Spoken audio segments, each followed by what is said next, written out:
Okay, this is the review of the 2016 Nissan Altima. This version we have here is the SR model, a mid-range pack. I hope you'll find this review useful and interesting. Looking at it from the exterior, it is mid-packed, it is not too boring, it is not too aggressive, it's just in the middle without being that interesting. This is its worst view, according to my opinion. A few remarks about how this car drives. This car is set on the comfort side despite its sporty-ish looking exterior.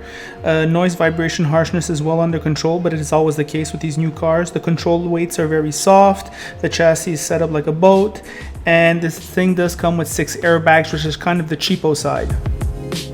Pleasantly, on the highway, the noise was quite subdued. Meanwhile, the trunk is extremely spacious, a wonderful place to put stuff. You won't run out of room in here. The seats split 60-40. The rear door is simple enough, but I think for this price, pretty good. Nice elbow rests.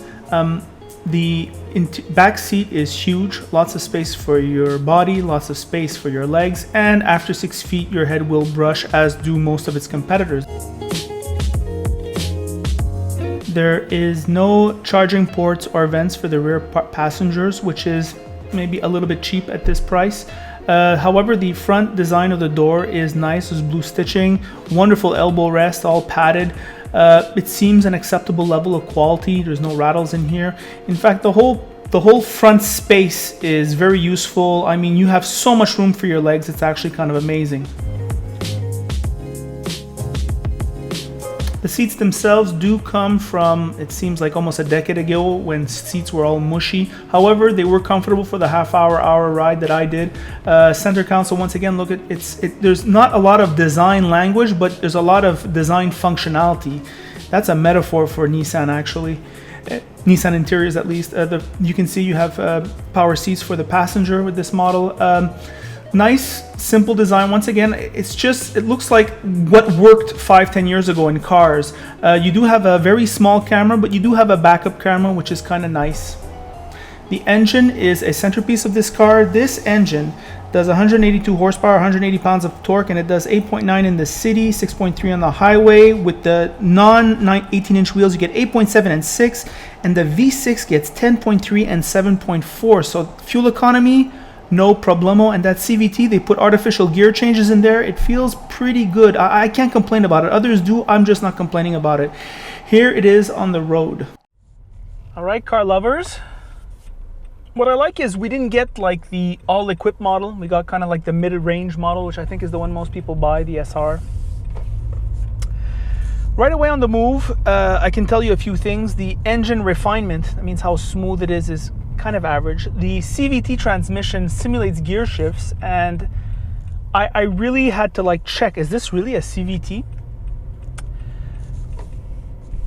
This car feels more like it competes against the Toyota Camry instead of, let's say, the Mazda 6. If I can situate you a little bit. The ride is very easy. The suspension is very soft. Almost boat-like, I would say. And the general performance or character of this car is really based on comfort. It's got a nice tight turning radius, as you just saw there. It's very easy to park.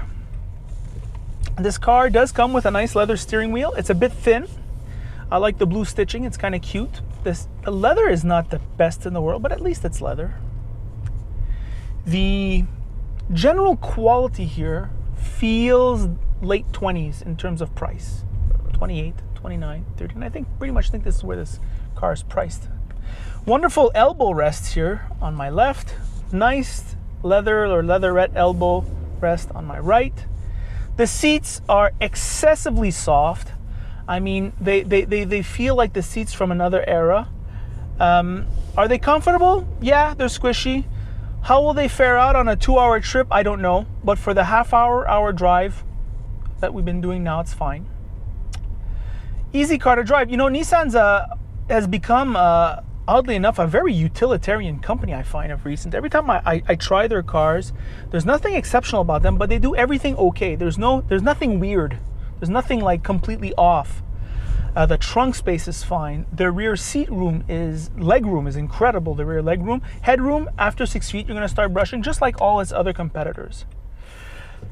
The front seats here, I'm sitting here in front. There is plenty of room for my legs, plenty of room for Ross and I. I mean, it's just a wonderful, space-wise, it's good. Like, it feels mid-sized. And once again, I have to remind you, this is in the super competitive mid-size segment where there's competition from other wonderful mid-size, from CUVs, from small SUVs. I mean, this is just the worst category to be in as a car maker because there's just so much competition.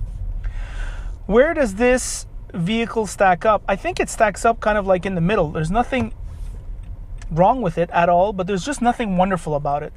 Apart perhaps for the fuel economy, which Nissan is getting good at with their CVTs and their tried and true 4-cylinder engines, it really doesn't do anything that well. From a styling point of view, it's a mixed bag. The front I find looks busy, the rear is nice, and from the side it's okay. What else is there to say about this car? Well, the ergonomics are fine. You have nice dials for everything, except the whole thing looks a little bit cheapish, or maybe not cheap, but lacking in design.